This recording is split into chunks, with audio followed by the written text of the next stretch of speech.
Қайырлы күн, қымбатты білімгерлер. Біз бүгін мектепке дейінгі және бастауыш мектеп жасы психологиясы пәні бойынша 15-ші дәрісімізді бастаймыз. Дәрістің тақырыбы мектепке дейінгі және бастауыш мектеп жасы кезеңдерінің сабақтастығы. Мақсатына келетін болсақ, білім берудің екі маңызды кезең арасындағы сабақтастықтың психологиялық, педагогикалық негіздерін, сонымен қатар осы бастауыш сынып білім алушыларының тұлғалық дамуындағы негізгі құрылымдарды, яғни осылардың сабақтастығы арасындағы тиімділіктерін көрсетеміз, анықтаймыз, айқындаймыз. Олай болса, біз өткен 14-ші дәріске шолу жасайтын болсақ, 14-ші дәрісіміздің тақырыбы, яғни қарым-қатынас және бастауыш сынып оқушыларының ұжымдық іс-әрекетке бейімделу болды. Ол жерде біз не өттік? Қарым-қатынас дегеніміз не? Анықтамасын анықтадық, тұжырымдамаларды, ғалымдардың барлық анықтамаларын өттік. Одан кейін барып осы бастауыш сынып білім алушыларының ұжымдық іс-әрекетке бейімделу, яғни ұжым дегеніміз не, ұжымдық іс-әрекет дегеніміз не, олардың ерекшеліктеріне, даму жолдарына жаңағыда әсер ететін факторлардың бәрін жан-жақты ашып түсіндік. Олай болса, бүгінгі 15-ші дәрісімізді бастаймыз. Жалпы сабақтастық дегеніміз не? Бұны қай жерден естідіңіздер сіздер? Сабақтастық дегенді ұғым. Яғни сіздер бұны философия пәні бойынша сабақтастықтың негізгі мәнін, негізгі ұғымын сіздер алғашқы несін түсінігін сол жерден сіздер өздеріңіз білесіздер деп ойлаймын. Олай болса, біз сабақтастыққа анықтама беретін болсақ, сабақтастық бұл білім беру үрдісіндегі әртүрлі сатылар арасындағы байланыстың, реттіліктің және өзара келісімділіктің болуын білдіретін негізгі педагогикалық ұғымдардың бірі. Бұл бір кезеңде қалыптасқан білім, білік, дағдылар, тұлғалық қасиеттер мен даму деңгейінің келесі кезеңдегі талаптарға сай жалғасын табуды қамтамасыз ететін жүйелі үрдіс болып саналынады. Сабақтастық принцип, принцип дейміз ғой, енді қағида дейміз қазақша айтқанда. Сабақтастық принципінсіз білім берудегі үзілістер, қайталаулар немесе керісінше қиындықтар туындап білім алушының танымдық сол сияқты процесіне кедергі келтіреді. Енді сабақтастықты білдік, сабақтастықтың негізгі мәніне тоқталып өтетін болсақ, сол сияқты сабақтастықтың мақсаты. Бұл дегеніміз білім берудің бір сатысынан екіншісіне өткенде, яғни балада немесе білім алушыда психологиялық жайсыздық тудырмай, үзіліссіз дамуды қамтамасыз етеді. Яғни бұл білім мазмұнына, әдістеріне, талаптарының бір-бірін толықтырып, бір-біріне сәйкес келуін айтамыз. Сол сияқты білім мен дағдыларды берудегі логикалық және жүйелік келесі кезең алдыңғы кезеңнің негізінде құрылуын айтамыз. Және де әртүрлі білім беру институттарының, оның ішінде мектепке дейінгі ұйым, мектеп, отбасының бір-бірімен үйлесімді жұмыс жасауын айтамыз. Енді осы сабақтастықтың негізгі психологиялық негіздеріне келетін болсақ, психологиялық тұрғыдан сабақтастық бұл баланың психикалық дамуының заңдылықтарын ескеруге негізделеді. Енді әрбір оқу кезеңінің алдында қалыптасатын психикалық процестер бар, танымдық процестер. Өздеріңіз оны жақсы білесіздер. Алдыңғы дәрістерде өттік, оқыдық, білдік және тұлғалық қасиеттерге сүйену керек. Мысалы, жаңағы айтатын болсақ, бұл жерде бастауыш сыныпта оқу іс-әрекеті ойын әрекетінен кейін қалыптасады. Ең бірінші мектепке дейінгі кезде ойын болса, бастауышта оқу. Мінекей сабақтастық осы ойын арқылы танымдық қызығушылықты сақтап, оны оқу мотивациясына ауыстыруды талап етеді екен. Енді мектепке дейінгі ортадан мектеп ортасына ауысқанда білім алушы психологиялық бейімделу кезеңіне өтеді. Бұл кезең өте маңызды бала үшін. Және де сабақтасып бұл ауысуды жұмсартуға, стресс деңгейін төмендеуге көмектеседі. Енді балабақшада дейміз ғой, немесе мектепке дейінгі ұйымда қалыптасқан дербестік, бастамашылық, қарым-қатынас дағдылары мектепте қолданып, одан әрі жетілдіріп отыруы тиіс екен атап өткіміз келіп отыр. Олай болса, сабақтастықтың енді педагогикалық негіздерінің бірі, ол педагогикалық тұрғыдан сабақтастықтың оқу мазмұнының әдістері мен ұйымдастыру формаларының үйлесімдігін білдіреді. Яғни білім берудің әрбір сатысында мақсаттар мен міндеттер бір-бірімен логикалық тұрғыда байланса, яғни қарапайымнан күрделіге өтеді. Келесі бізде әдістемелік, яғни ұйымдастырушылық түрі. Ол дегеніміз оқыту әдістері мен тәсілдерінің үйлесімділігі және ойын элементтерін бастауыш мектепте қолдану болып табылады. Келесі. Енді бізде мектепке дейінгі және бастауыш мектеп жас кезеңдердің сабақтастығына тоқталатын болсақ, бұл кезеңдегі баланың өміріндегі ең маңызды әлеуметтік психологиялық ауысуды жеңілдететін және үзіліссіз білім беруді қамтамасыз ететін жүйе болып табылады. Яғни сабақтастық бұл екі сатыдағы тәрбие мен оқытудың мақсаттары мен мазмұны, әдістері мен формаларын үйлестіру арқылы жүзеге асады.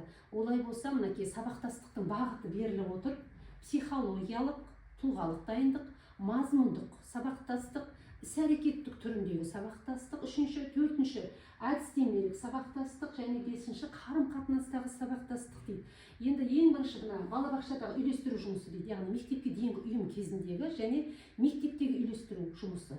Яғни мектепке дейінгі кезеңде ең бірінші әлеуметтену кезде, ол кезде ұжымдағы тәртіпті, ересектерді тыңдауды, өзіне қызмет ету дағдыларын қалыптастырады. Ал енді оқу іс-әрекетінің элементтері, яғни заттардың қасиеттерін, сандардың алғашқы ұғымдарын, дыбыс, әріп талдауды ойын түрінде меңгерту болып табылады. Ал енді негізгі іс-әрекет бұл жас кезеңде ойын мен оқуды ұштастыру, бірақ ойын дегенмен де мектепке дейінгі кезеңде басым болады. Одан кейін әдістемелік сабақтастыққа келетін болсақ, көрнекілік және практикалық, яғни көрнекіліктерді қолмен істелетін жұмыстарды өте көп көрнекі ретінде пайдаланамыз. Ал енді қарым-қатынастағы сабақтастық, диалог, тәрбиешімен және де топтағы енді құрбы-құрдастарымен еркін қарым-қатынас болады екен. Ал енді мектептегі үйлестіру жұмысына келетін болсақ, осы мектепке дейінгі ұйым балабақшаның ол ары қарай жалғасуы, яғни бейімделу. Бейімделу дегені бұл бірінші сыныпқа қабылдау кезінде баланы жаңа ортаға, яғни біртіндеп үйрету. Ол кезде ол стрессті азайтады баладағы. Енді одан кейін барып бастапқы білімді дамыту, жетілдіру. Мектепке дейінгі ұйымда алған элементтік білімдерді дейді, элементар, кішкентай ғана қарапайым дейміз бұлай білімдерді, яғни оқу бағдарламасын ендіру, негізіне алу. Одан кейін барып негізгі әрекет бұл бастауыш сыныпта оқу екенін сіздер жақсы білесіздер. Ойын элементтерін сабаққа енгізу арқылы оқу іс-әрекетіне біртіндеп көшу болып табылады. Оқыту әдістері, оқу тәрбие процесінде көрнекіліктерді пайдалану жалғастырады. Бұл жерде де көрнекілік басты қызмет атқарады бастауыш сынып оқушысына. Одан кейін барып дегенмен де біртіндеп абстрактылы ойлауға көшеді. Енді қарым-қатынастағы сабақтастыққа келетін болсақ, жаңа диалог, тәрбиеші мен құрдастарымен болса мектепке дейінгі ұйымда, ал мектепте бұл ұстаз-оқушы қатынасы, мұғалімнің балаға мейірімді, қолдаушы позицияда болуы, ал енді жаңа балабақшадағы дейміз ғой, жақын қарым-қатынастың жалғасын табуы болып саналынады. Келесі біздерде, яғни баланың мектепке сәтті бейімделуі, оның кешенді психологиялық дайындығына байланысты дейді. Яғни бұл жерде компоненттер беріліп отыр: мотивациялық компоненттер, танымдық, еріктік және әлеуметтік эмоционалды дайындығы. Бұл мектепке дейінгі ұйымдағы тағы да қалыптасуы. Біз сабақтастық болғандықтан бірінші мектептегі ұйымда, одан кейін бастауыш мектептегі маңызын беріп отырмыз. Оқуға деген ішкі қызығушылықтың, білуге деген құмарлық дейді, және оқушы рөлін қабылдауға деген ұмтылысының қалыптасуы көрінеді екен. Келесі сөздік қорының дамуы, қарапайым логикалық операциялар, салыстыру, жіктеу, кеңістікті бағдарлау. Ал еріктік дайындыққа еріксізден ерікті зейінге, есте сақтауға өтудің бастамасы болып табылады. Тапсырманы соңына дейін орындауға деген талпынысы ғана көрінеді бұл жерде. Олар толықтай орындай алмайды екен бұл мектепке дейінгі кезеңде. Келесі әлеуметтік эмоционалды дайындығына айтатын болсақ, құрбыларымен қарым-қатынас дағдылары, эмоциясын басқару, мұғалім беделін мойындау. Ал енді бастауыш мектептегі маңызына келетін болсақ, оқу әрекетінің негізі, баланың сабаққа белсенді қатысуы мен ынтасы бұл мотивациялық дайындықтың көрінісі. Ал енді танымдық дайындығы мектеп бағдарламасының мазмұнын меңгеруге қажетті білімі, білігі, дағдысы. Ал еріктік дайындыққа келетін болсақ, бұл бастауыш сынып білім алушысы мұғалімнің нұсқауын тыңдау, сабақ кезінде тәртіпті сақтау, үй тапсырмасын уақытында орындау қабілеттері көрінеді еріктік дайындыққа. Ал енді әлеуметтік эмоционалды дайындыққа ұжымға бейімделу, жанжалды шешу, ортақ іске жауапкершілікпен қарау, өзін бағалаудың қалыптасуы көрініс береді. Сабақтастықты жүзеге асырудың тиімді жолдары мен шарттарын қарастыратын болсақ, бұл жерде сабақтастықты іске асыру. Бұл дегеніміз тек қана сол білім беру бағдарламаларын үйлестіру ғана емес, сонымен бірге оқытудың әдіснамалық, ұйымдастырушылық және кадрлық штаттарын қамтитын өте кешенді үлкен жұмыс. Бұл тиімді сабақтастық білім беру процесінің тұтастығы мен баланың үйлесімді дамуын қамтамасыз етеді. Негізгі сабақтастықтың шарттарының блогын біз үлкен етіп беріп отырмыз. Онда бірінші блок мақсаттық бағдарлы шарттар дейді. Ода бірыңғай түсініктер дамудың сабақтастығы. Оны тиімге жүзеге асыру жолдары, яғни механизмдерінде екі сатының балабақша мен мектеп білім беру мақсаттарының бір тұтастығын қамтамасыз ету, мектепке дейінгі және бастауыш білім беру мемлекеттік стандарттарының негізгі міндеттері мен даму нәтижелерін үйлестіру, келесі дамудың сабақтастығына байланысты оқушының, яғни білім алушының жеке тұлғалық, еріктік және танымдық дайындығын басты мақсат ету. Одан кейін бала тек білімді ғана емес, сонымен қатар оқуға деген ынтасын сақтап, мектепке келуі тиіс. Ал енді үлкен екінші блогының бірі мазмұндық дидактикалық шарттар. Бұл жерде оқу тәрбие процесінің мазмұны мен құрылымын үйлестіру болып табылады, яғни үлкен бағдарламалардың үйлесуі. Бұл дегеніміз балабақшадағы, яғни мектепке дейінгі ұйымдағы дайындық тобының және бірінші сыныптың оқу бағдарламалары мен оқулықтарының логикалық және мазмұндық үндестігі. Келесі негізгі дағдыларының жалғастығы. Мектепке дейінгі ұйымда қалыптасқан іргелі дағдыларды бірінші сыныпта жаңа күрделі деңгейге көтеру. Одан кейін ойыннан оқуға көшу. Оқыту әдістеріндегі ойын элементтерін бірінші сыныптың бірінші шартшылдығынан барынша қолдану арқылы оқу іс-әрекетіне біртіндеп жарақатсыз көшуді қамтамасыз ету. Келесі бір блогы біздерде, яғни ұйымдастырушылық әдістемелік шарттар. Бұл жерде тиімді жүзеге асыру механизмдеріне кіретін педагогикалық ұжымдардың өзара тиімді іс-қимылын қамтамасыз ету болып табылады. Енді әдістемелік бірлестікке өзінің атауы айтып тұр, әдістемелік, яғни мектепке дейінгі ұйымдағы педагог тәрбиешілер мен бастауыш сынып мұғалімдерінің бірлескен әдістемелік семинарлар, дөңгелек үстелдер ұйымдастырып өткізуі. Ал енді өзара сабаққа қатысуына келетін болсақ, педагог тәрбиешілердің мектепке дейінгі ұйымдағы бірінші сынып сабақтарына, ал мұғалімдеріміздің мектепке даярлық топтарындағы сабақтарға қатысып, балалардың даму деңгейін тікелей бақылап қарауға болатындығы.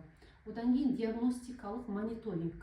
Мектепке келгенде балалардың оқуға деген дайындық деңгейін психологиялық тұрғыдан, танымдық тұрғыдан, тұлғалық тұрғыдан анықтау үшін бірыңғай диагностикалық әдістемелерді қолдануы. Келесі ата-аналармен жұмыс. Ата-аналарды сабақтастық процесіне белсенді тарту, оларға мектептің талаптары мен балабақшадағы, яғни мектепке дейінгі ұйымдағы дайындық ерекшеліктері туралы кеңестер мен нұсқауларды беру, ата-аналармен бөлісіп отыру.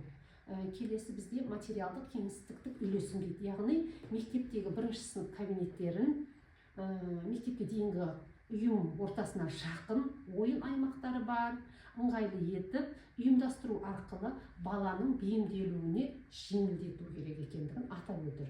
Енді осы екі кезең арасындағы сабақтастықтың негізгі психологиялық шарттарына не кіреді дейтін болсақ, яғни алдыңғы дәрістің бәрінде айтып отырмыз, ойыннан оқуға біртіндеп көшу. Яғни ойын элементтерін оқу үдерісінде пайдалану. Қиялдың дамуын қолдап, оны танымдық әрекетке бағыттау. Қарым-қатынас қажеттілігін ұжымдық әрекетке бағыттау. Танымдық процестерін жаңа деңгейге көтерілуіне жағдай жасау. Мотивацияның түрленуі, яғни ойнағым келеді мотивінен үйренгім келеді мотивіне көшіру. Келесі біздерде келесі не бойынша бізде сабақтастықты қамтамасыз етудегі үздік тәжірибелер дейді. Яғни бұны сіздер қалай түсінесіздер? Яғни өзара іс-қимыл, бірлескен іс-қимыл десек те болады. Жаңа жоғарыда айтып отырмыз ғой, мектеп мұғалімдерінің, балабақшаның, мектепке дейінгі ұйымдағы мектепке даярлық топтарына баруы, немесе бірінші сыныптарға қатысуы деп жаңа жоғарыда айтып отырмыз. Оған мысал ретінде болашақ бірінші сынып профилі деген жаңағыдай нелер, папка дейтіміз ғой, енді сондай нелер ақпаратты мектепке дайындау. Келесі сабақтастықты қамтамасыз етудегі педагогтың рөлі қандай? Бұл жерде мектепке дейінгі ұйыммен мектеп арасындағы байланыс орнату, мектепке келген балаға бейімделу кезінде психологиялық қолдау көрсету, жас ерекшеліктерін ескеріп оқытудың мазмұны мен әдістерін жоспарлау, баланың тұлғалық дамуына ықпал ететін жағымды психологиялық климат құру болып табылады. Енді осы дәрісіміз бойынша қорытындыға келетін болсақ, яғни мектепке дейінгі және бастауыш мектеп жасы кезеңдерінің сабақтастығы бұл білім беру жүйесінің ең маңызды, ең өзекті, нәзік өзегі деп айтамыз. Бұл сабақтастық баланың психологиялық, физиологиялық және әлеуметтік дамуындағы үзілістерді болдырмауды көздейтін үздіксіз білім берудің негізгі шарты болып табылады. Бұның негізгі басты мақсатына келетін болсақ, баланың мектепке дейінгі ұйымдағы жетекші іс-әрекеті ойыннан мектептегі жетекші іс-әрекеті оқуға қиындықсыз және ауыртпалықсыз өтуін қамтамасыз ету болып табылады. Олай болса бүгінгі дәрісіміз аяқталды. Назарларыңызға рахмет.